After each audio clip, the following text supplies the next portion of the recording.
അസ്സലാമലൈക്കും. ഇപ്പം എല്ലാവരും ചെടികളൊക്കെ എല്ലാവരും വെച്ച് പിടിപ്പിച്ചു. അതിൻ്റെ ഒരു ഭംഗിയെല്ലാം നമ്മൾ ആസ്വദിച്ച് വരുന്ന സമയമായിരുന്നു. പക്ഷേങ്കിൽ ഇപ്പോൾ ഭയങ്കര പേടിയാണ് മക്കളെ, പേടി. കാരണം ഇപ്പോൾ പാമ്പ് ശല്യം എല്ലാ സ്ഥലങ്ങളിലും ഉണ്ട്.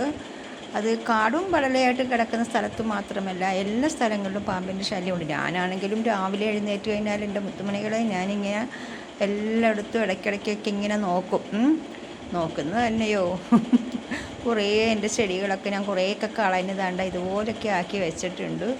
പിന്നെ കറ്റാർ വാഴയ്ക്കകത്തുമൊക്കെ ഞാൻ എപ്പോഴും വന്നിങ്ങനെ നോക്കും കേട്ടോ. പക്ഷെ അതൊരു സന്തോഷമാണ്, നമ്മുടെ ചെടികളൊക്കെ ഇങ്ങനെ വളർന്ന് പൂക്കളെല്ലാം പിടിച്ച് നിൽക്കുന്നത് കാണാൻ തന്നെ വലിയൊരു സന്തോഷമാണ്. ഞാൻ ഈ അടുത്ത സമയത്താണ് ചെടികളൊക്കെ വെക്കാൻ തുടങ്ങിയത് തന്നെ കേട്ടോ. അപ്പോഴാണെങ്കിലും ഇങ്ങനെയൊക്കെയാണ് പേടിപ്പെടുത്തുന്ന ഓരോ കാര്യങ്ങളെല്ലാം നമ്മൾ കേൾക്കുന്നത്.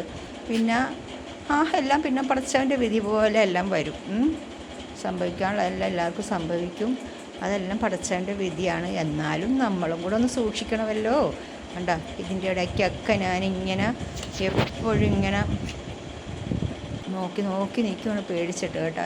ഇതിൻ്റെ ഇടയ്ക്ക് എങ്ങാനും വന്നിരിക്കുമെന്ന്. ഇവിടെ പക്ഷേ അങ്ങനെയുള്ള ശല്യങ്ങളൊന്നുമില്ല. എന്നാലും മഞ്ഞച്ചേരയൊക്കെ വരും.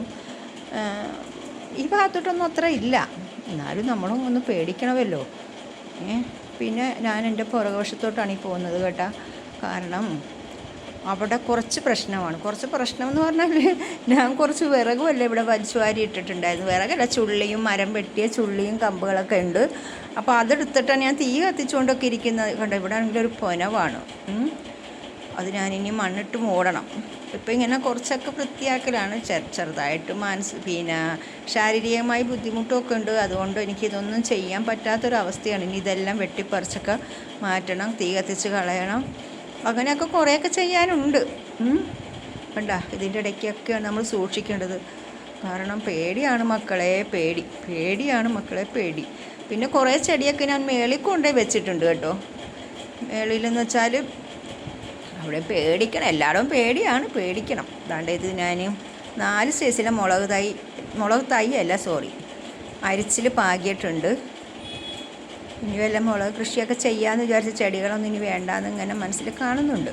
എന്നാലും കുറച്ചൊക്കെ ഞാൻ മേളിലൊക്കെ കൊണ്ട് വെച്ചിട്ടുണ്ട്. പക്ഷേ ചെടിക്കൊക്കെ ഇത്ര ഈ മുളക് തൈക്കൊക്കെ എന്ത് വേണ്ടി വെള്ളം ഒഴിച്ചാലും കണ്ടില്ലേ, ഇതിപ്പോഴും ഒരു വാടിക്കരിഞ്ഞിരിക്കുന്ന ഒരു എന്തോന്നാണ്. കുറേ മുളകൊക്കെ ഉണ്ടായിരുന്നു. കുറേ മുളക് ഞാൻ ഇതിനകത്തുനിന്ന് ചെറിയ മുളക് തൈ ആണെങ്കിലും കുറേയൊക്കെ ഞാൻ പിച്ചിട്ടുള്ളതാണ് കേട്ടോ. ഒത്തിരി മുളക് ഞാൻ പിച്ചിട്ടുണ്ട് കണ്ടോ. ഞാൻ ഈ ചെടികളൊക്കെ ഇവിടെ കൊണ്ടുവന്ന് വെച്ചു. ഇതാവുമ്പോൾ ടെറസിൻ്റെ മേളിലാവുമ്പോൾ നമുക്കത്ര പേടിക്കണ്ട. എന്നാലും ചെറിയൊരു പേടിയുണ്ട്. പക്ഷേ എങ്കിൽ കുഴപ്പമില്ല. പടച്ചവൻ എന്താ വിധിച്ചിരിക്കുന്നത് അതുപോലെയൊക്കെ വരട്ടെ അല്ലേ മുത്തുമണികളെ. പിന്നെ നമ്മളും ഒന്ന് സൂക്ഷിക്കണം കേട്ടോ. എല്ലാവരും ഇപ്പോൾ ഈ ചൂട് സമയമൊക്കെ സഹിക്കാൻ വയ്യാത്തൊരു കണ്ടീഷനാണ് എല്ലാവർക്കും. അതുപോലെ തന്നെ പെരയ്ക്കകത്തും വെളിയിലും ഇരിക്കാൻ വയ്യാത്തൊരവസ്ഥയാണ്. ഈ വെള്ളം ഞാൻ വൈകിട്ട് നിറച്ച് വയ്ക്കുന്നതാണ് ചെടികൾക്ക് ഒഴിക്കാൻ. കാരണം രാവിലെ ആകുമ്പോൾ ഒരു തണുപ്പ് മട്ടം കാണും. അല്ലാത്ത വെള്ളമൊക്കെ ഒഴിക്കുമ്പോൾ കണ്ടല്ലോ ഭയങ്കര ചൂടാണ്. ടാങ്കിനകത്ത് കെട്ടിക്കിടക്കുന്ന വെള്ളമല്ലേ, അത് ഭയങ്കര ചൂടാണ്. ഇങ്ങനെ നമ്മൾ പിടിച്ച് വെച്ച് നമ്മൾ ചെടിക്ക് ഒഴിച്ചാൽ അതൊരു തണുപ്പ് കിട്ടും. അപ്പം ഞാൻ ഇത്രയൊക്കെയേ ഉള്ളൂ. ഇതൊക്കെ എൻ്റെ പരിസരമൊക്കെയാണ് കേട്ടോ. ഞാൻ മേളിൽ നിന്നുകൊണ്ട് ഇങ്ങനെ ഒന്ന് പിടിച്ചതാണെന്നേ ഉള്ളൂ. അപ്പോൾ എല്ലാവർക്കും അസ്സലാമു അലൈക്കും മുത്തുമണികളെ.